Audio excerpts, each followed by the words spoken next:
Thank you. It's a pleasure to be here. I will go fairly rapidly, and then we can focus more on question and answers. I'll start by talking about AI, and then I'll get back to digital assets and the potential intersection of these two major trends. So on the AI side, I think it all has to start by focusing on what is the key bottleneck in an age of increasingly powerful artificial intelligence. Some may argue we already have some distributed forms of artificial general intelligence for some of the tasks like coding and math. Um, there's a long history, and I think theorizing in academia, and probably the most influential book was the book by Agrawal, Ganz, and Goldfarb that identified human judgment as the key complement to artificial intelligence. More recently, I think you've heard a lot of very vague terms for really define what is the residual for humans. Some people call it taste, some people call it curation, some people call it judgment. All of these terms are somewhat imprecise, and so back in June of last year, we went on a journey to try to really come up with something more precise. And where we landed was a very simple idea. The models that we have today, as well as future iteration like word models that we're seeing people like Dr. Fei-Fei Li or Jan LeCun speak of, essentially have a very simple property. Anything that can be measured will be automated. We already witnessed some cycles of this. And in fact, ImageNet, which is the benchmarking competition that launched all of this, was essentially a big data breakthrough, just essentially collecting enough labeled data to allow neural nets to show their power. And in this loop between data, being able to point these models at a reward, which can be explicit or implicit, and then throwing compute at it, essentially, Sutton's bitter lesson, we're discovering that these models are a lot more flexible than what we expected. We started with, having humans label images and text, and that being kind of the fuel for this. Now you're seeing frontier labs like OpenAI and others essentially form joint ventures with industry leaders all the way to the creative arts, A24 with Google DeepMind, or hiring, Wall Street grant workers to train the next iterations of these models. So where's really that distinction between what's measurable to the machine and what's measurable to the humans? We go into a lot more detail in our paper on the economics of AGI, which you can find online. But the intuition is fairly simple. There's a gap between what humans can measure. Think about all the sum of experiences you've had since you were born, through your career, through every kind of out of distribution sample that you were able to observe, which is really the difference when you think about it between a seasoned expert and a junior, and what the machines can measure, right? They've ingested all humanly available text online and a lot more books and so on. But there's a gap between those two. And so the part that the machines can measure, it's what's being automated right now. What is still in people's brains, the weight, the unique neural network that you're running when you're thinking about any topic, that is still defensible and inherently human. Now, what's kind of fascinating, and this is of a few days ago, you're seeing this collaboration where human expertise gets codified, is really leading to the next breakthroughs in performance. And so it seems to be a very credible trend that as we measure more, as we bring more of these unmeasured into these models, we're able really to replicate more and more of humans' work. In this particular case, it was Bridgewater collaborating with thinking machines, and their model that brings in expert judgment, expert verification in the loop, where the expert really decides, is this a good output or not, and keeps training kind of the next iteration, severely outperforms most frontier models examined in this particular analysis. Now, again, if you believe that there's going to be a measurability gap between what we can measure and what the machines can measure, that opens up all sort of interesting policy questions. And also, as we start deploying agents into society, whether they're doing payments, they're engaging in transaction, of course, they're already trading. Probably one of the earliest application of agents is in finance and in decentralized finance. There's going to be risk, right? Because there's going to be situations where humans cannot really measure and cannot really know for sure that the model is following human intent. And so in the paper, we define this concept of a verifiable share. The verifiable share is the part of agentic output that humans can actually stand behind, that humans can verify, that human know, doesn't really present some weird preferences of the AI, or something that really doesn't follow the initial instructions. Right now, this share is decreasing, and we'll unpack why. And I would argue this is probably the most important policy issue when you're thinking about the impact of AI on society, is understanding the gap between, again, what we think are our preferences, our initial intentions when you're operating these systems, and what comes out on the other end. Now, what's interesting is that, of course, history doesn't repeat, but it rhymes. Besson has this really interesting paper on the automation that followed the looms introduction in textiles. And the looms really increased productivity dramatically for, of course, producing textiles, but the humans were the bottleneck, right? So verification of what was coming out of the machines was really what limited some of the productivity gains in the early years. And it wasn't until that old flow was redesigned that we really benefited from what is kind of modern textiles. So this problem of babysitting the slop, of making sure that agentic output really follows human intent, is one that is really old, and we're seeing kind of in new forms, of course, much more severe and accelerated forms with artificial intelligence. Now, many have kind of picked up on some of the concepts of the paper that we've published back in February. Satya Nadella from Microsoft, for example, has defined this critical concept of feedback loops, where essentially companies are retaining their core IP, their core capabilities, by feeding back information into the system and retaining that information. And then, a similar on the venture capital side, an investor has defined this class of the untrainable, the jobs that the machines cannot really do because they can't really measure. So this whole idea of verification being the key bottleneck is kind of traveling through the economy really rapidly. If you believe that, verification in a world with cheap execution, cheap automation, verification really becomes the key bottleneck, and we can talk more about why I don't believe AI can verify AI, especially for these edge cases. You're rapidly confronted with two different cost curves. The cost of automation really reacts to compute, reacts to new models, reacts to kind of the discovery, again, inspired by the bitter lesson from Sutton, that throw more compute at the problem, better data, you get much better results out. And then the human verification process is still pretty biologically bounded. It's based on our ability to really babysit the machines. And of course, the longer the feedback loop between the agentic output and us knowing, is this a good decision? Think about a policy decision or institutional design decision. The more challenging this gap between humans and machines can become over time. And again, some of this is already playing out. Look no further than coding and engineering. These are the fields that are adapting this very aggressively. We went from April of last year, where we were saying 30% of the code is written by AI, to now saying more than 75, if not all the code, is written by AI. And recently, with discussions around recursive self-improvement, a lot of companies really starting to think about, okay, will Claude write the next iteration of Claude? Are we going to be in a rapid takeoff zone where agentic output feeds new agentic output without human in the loop? And of course, this is a side effect, right? So here you have an example from China and an example from the US. Company that's supposed to be focused on cybersecurity ships, private key with one of its releases. Amazon having to call back all of its, engineers and saying no more AI generated code. Let's stop the brakes. Let's pay a lot more attention about where we're shipping. And the economics here work kind of in the wrong direction, which is there's an incentive to increase and accelerate automation, even if it cannot be fully verified. Because everybody's in this massive race, both geopolitically and between different firms, to adopt AI as quickly as possible. In the paper, we go into a lot more detail, but essentially, you can divide the economy into 4 quadrants, depending on what is the cost of verifying that the output is accurate versus the cost of automating it. Now, the green zone is the great one, where verification is cheap. Think about math, coding, a number of fields where we can build very, very good evals. And so AI can rapidly progress towards state of the art. And the most dangerous quadrant, of course, is the upper left, where cost of automation is low, but cost of verification is high, and we may kind of take shortcuts either as a firm, an individual, or as society in what kind of code gets deployed. And this is going to be particularly important, of course, for financial services, where, of course, the stakes are particularly high. Now, really rapidly, how will the market potentially evolve in this? I think, of course, a market for lemons where people are shipping agentic output without verification is not sustainable.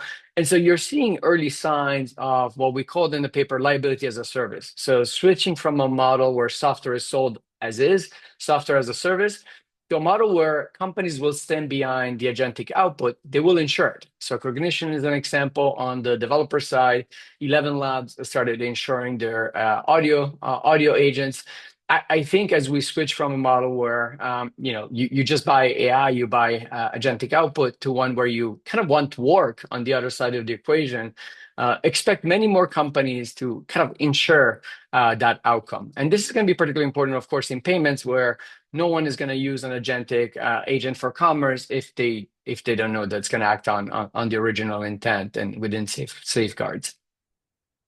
The other debate that I think is quite relevant, especially to fintech, is one that, again, was inspired by Satya Nadella's recent article on this, where essentially he's questioning, do we want a world where a couple of foundational labs are essentially absorbing all of the work, right? Is all of this being absorbed by a few entities, or do we want a much more distributed forms of intelligence? And I think firms are now realizing that because verification is essentially the moment where you're really creating the secret source of an organization, that's the most valuable part not to delegate out. And I think firms will pay a lot more attention to building their own verification stack so that they can essentially not only retain the inputs and the expertise of the people working for them, but also all of the organizational learnings, all the databases of failure. Those are extremely powerful and useful for training advanced models. So look at the work that Visa and Stripe and others have done in agentic commerce and in general in fraud detection and alike. If that gets fed back to the foundational labs, then of course these companies are on a much more weaker footing. If it's retained at the firm, I think we're going to see competition shaped very differently, at least in financial services.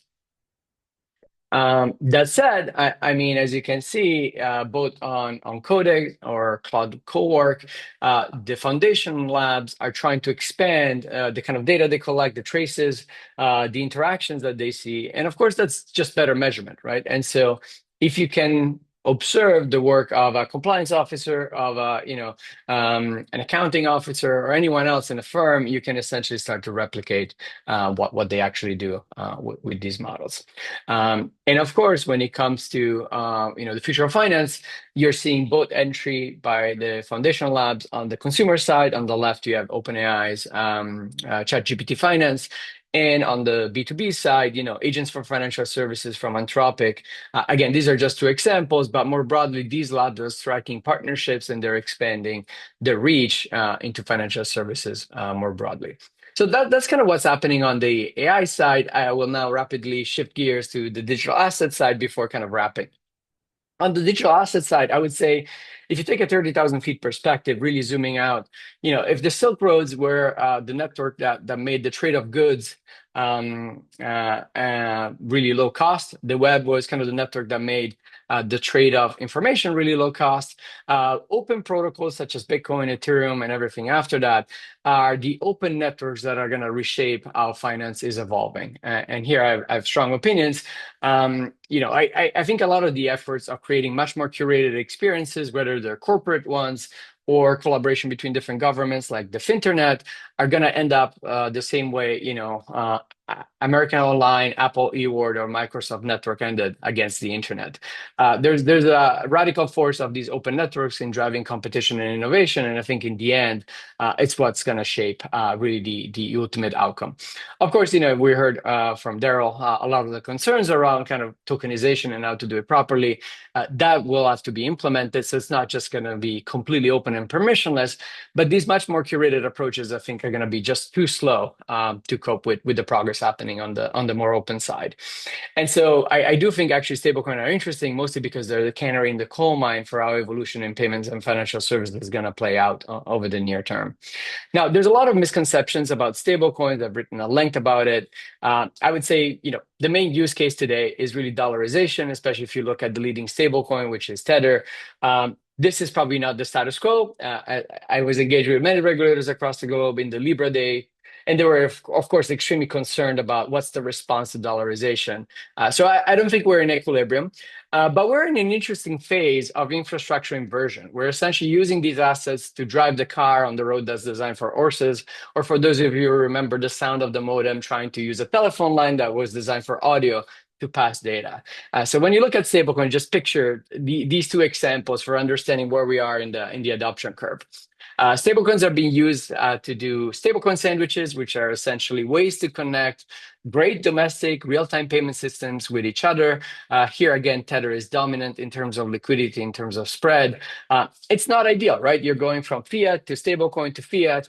It's kind of a stopgap measure until the entire system can be tokenized. And of course, with great efforts on tokenizing all sort of assets, this is going to become a lot more efficient.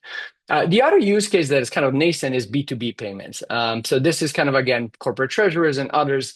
They're trying to move value between different systems. How do you move value on Friday, London time, when the banks are closed, to New York with final settlement?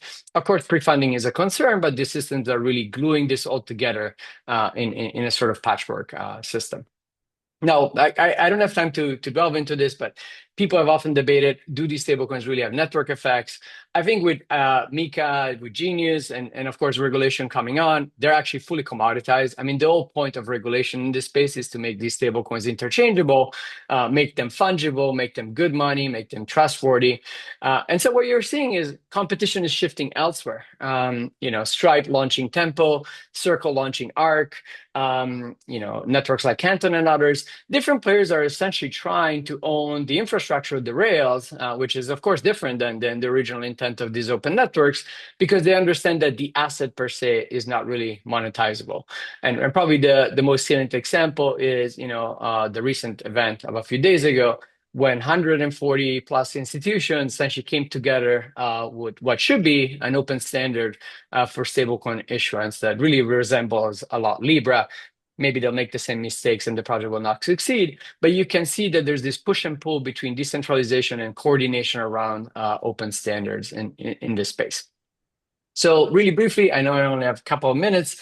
How do these two major trends come together? Essentially, AI on one side and verification, and ensuring that these agents are trustworthy, and everything happening in the tokenization space, from stablecoins to tokenized deposits and a lot more. Every payments innovation is essentially and has been an innovation in absorbing liability and taking risk away to ensure adoption and success. I mean, these are Western examples. I'm sure there's equivalent examples around the globe.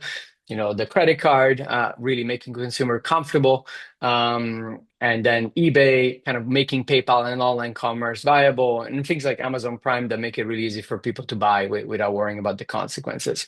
I think there's a similar opportunity in the agentic commerce space to ensure that if these agents are acting on behalf of individuals and companies, whatever the outcome is can be stand behind. So companies can stand behind that and can be kind of insured and supported. Again, the market is very nascent. The volumes are really small. And I think there's a broader misunderstanding of incumbents versus new entrants. I think AI has been often an incumbent reinforcing technology for obvious reasons, including data modes and network effects and distribution. In this space, I think if you think about any payment that exists today, I think the incumbents will own that. But there's also new types of payments that I think are going to emerge that may be lending themselves more to, stable coins, crypto rails, and tokenized assets. The agentic stack, when it comes to payments and commerce, is of course very complex, right? Because these agents not only need to communicate, you need to be able to trust them, you need to give them a mandate so that they can do and perform a job. And so back to the paper on the economics of AGI, I think all of the value will really accrue to the type of companies that can lower the risk and make sure that if you're relying on one of these agents to perform a payment, it's going to be kind of insured. It's going to be something that you can trust along the way. I'll close with this slide where essentially, I think when you look on the left, I think any payment that exists today, fundamentally, existing card networks, existing payment system will probably do a pretty good job, especially in partnership with some of the foundational labs.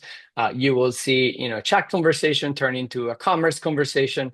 So any sort of payment experience that exists today doesn't need programmability, doesn't need stablecoins, doesn't need any new rails.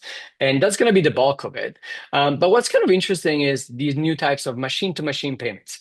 The web is probably undergoing one of the biggest challenges since its creation. Agents crawl all sort of resources. In fact, today, at least in the US, if you do a search, most of the time you're now presented with an AI summary. That means traffic isn't going to the creators of content anymore. But more broadly, I think as machines and agents will need to procure the right resources, the right ground truth to even perform verification, you will see a thriving marketplace for data. And so when it comes to machine payments, that's where probably stablecoins, tokenized assets, and programmability will play a bigger role. But to wrap up, again, I think if you intersect these two trends, on one side, tokenization, bringing online new types of assets that weren't tradable, weren't executable 24/7 before, with how AI is really changing some of the economics between execution and verification, it's really clear that we're living in an extremely interesting time. And on one side, a lot of the technology is really incumbent reinforcing. So I would expect a lot more of that on existing use cases, but there's going to be new use cases for machine-to-machine payment, and that's probably where stablecoins and programmability will matter the most. Thank you. Thank you, Christian. I think you've covered a lot. You have covered 25 minutes into 15 minutes. So I guess you started by talking about a critical feature, that is this gap between the human measurability and the machine measurability, and that is a fundamental feature and probably the biggest challenge. And so if we go from that, I think there's a couple of quick questions I want to verify with you. One is that seems to be a principle for governance. So and if that's the case, what do you think your principle talk about? What is the implication for finance? That's first question quickly. Second is that you're talking about verification is crucial. And so how much is that verification should be on-chain, related to the blockchain? And that seems to be related to your machine, between machine payments, stuff like that. But two quick questions. Yes, I would say on the first one, this is probably where policy and regulation is going to be the most important. I think we're already witnessing it in code. Again, because engineering has been the field that has adopted all of these tools the fastest. Companies are right now shipping code that their CEOs will go publicly saying, "Okay, so much of it is agentically generated." I think that's also a policy concern, right? What happens when banks, financial institutions, and other regulated players ship code that isn't fully verified? More generally, I think we need to think through that gap between the private incentives of firms to ship agentic output and the cost to society of some of these things going wrong. I would say that's probably the most important governance question around bringing powerful AI into all sort of aspects of FinTech. We already have agents that will make suggestions or recommendations to individuals on their finances. I think that's mostly net positive, right? The fact that everyone will have access to a very low cost financial advisor and can do financial literacy at their own pace. I think, I tend to think this is mostly positive.